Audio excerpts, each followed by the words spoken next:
Sir, ഇന്ന് വിരൽത്തുമ്പിലെല്ലാം കിട്ടുന്ന കാലഘട്ടമാണ്. മൊബൈൽ ആപ്പുകൾ വഴിയും വെബ്സൈറ്റുകൾ വഴിയും ആർക്കും പെട്ടെന്ന് ഇൻഷുറൻസ് പോളിസികൾ എടുക്കാം.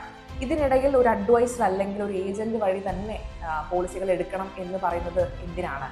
ഇപ്പം പാതിരാത്രി നമ്മളൊരു അസുഖം വന്ന് ഹോസ്പിറ്റലിൽ നിൽക്കുന്ന സമയത്ത് ഇത്തരം മൊബൈൽ ആപ്ലിക്കേഷൻസ് ആണോ അതോ നമ്മളെ പേഴ്സണലായിട്ട് അറിയുന്ന ഒരു മനുഷ്യനാണോ നമുക്ക് ഹെൽപ്പ് ചെയ്യാനായിട്ടുണ്ടാവുക അല്ലെങ്കിൽ തുണയായിട്ടുണ്ടാവുക? ഇപ്പോൾ സപ്പോസ് ശ്രുതി ഒരു കേസിലകപ്പെട്ടു എന്ന് വിചാരിച്ചു, ഏതെങ്കിലും ഒരു കേസിലകപ്പെട്ടു, ഇപ്പോൾ കോടതി ചെല്ലുന്നു, ശ്രുതി തന്നെ വാദിക്കും അല്ലെങ്കിൽ ഒരു വക്കീലിനെ എത്തിക്കും.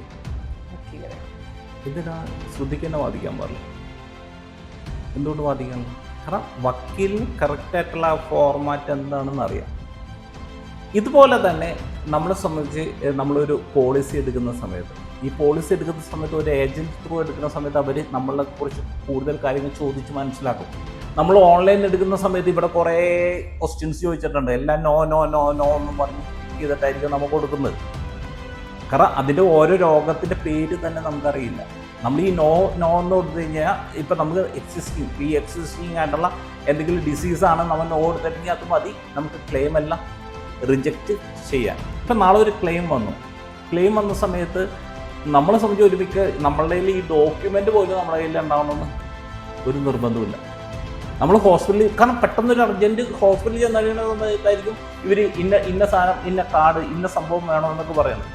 ആ സമയത്ത് നമ്മൾ നോക്കിക്കഴിഞ്ഞാൽ നമ്മുടെ കയ്യില്ല ഒരു സാധനത്തിലും ചിലപ്പോൾ ഈ പറഞ്ഞ സംഭവങ്ങളൊന്നും ഉണ്ടാവുന്ന ഒരു നിർബന്ധമില്ല. ഇനി എന്തെങ്കിലും കാരണവശാൽ അവിടെ നമുക്ക് ക്യാഷ്ലെസ് കിട്ടിയില്ല, അല്ലെങ്കിൽ റീഇംബേഴ്സ്മെൻറ്റ് ചെയ്യേണ്ട സിറ്റുവേഷൻ വന്നു. അപ്പോൾ അങ്ങനത്തെ ഒരു സാഹചര്യം വന്നു കഴിഞ്ഞാൽ നമ്മൾ ഈ പറഞ്ഞ ഡോക്യുമെൻറ്റ്സ് എല്ലാം റെഡിയാക്കിയിട്ട് നമ്മൾ ഫിസിക്കലായിട്ട് നമ്മൾ ഈ പറഞ്ഞ ഏതോ ഇൻഷുറൻസ് കമ്പനി അവിടെ കൊണ്ടുപോയി കൊടുക്കേണ്ടി വരും.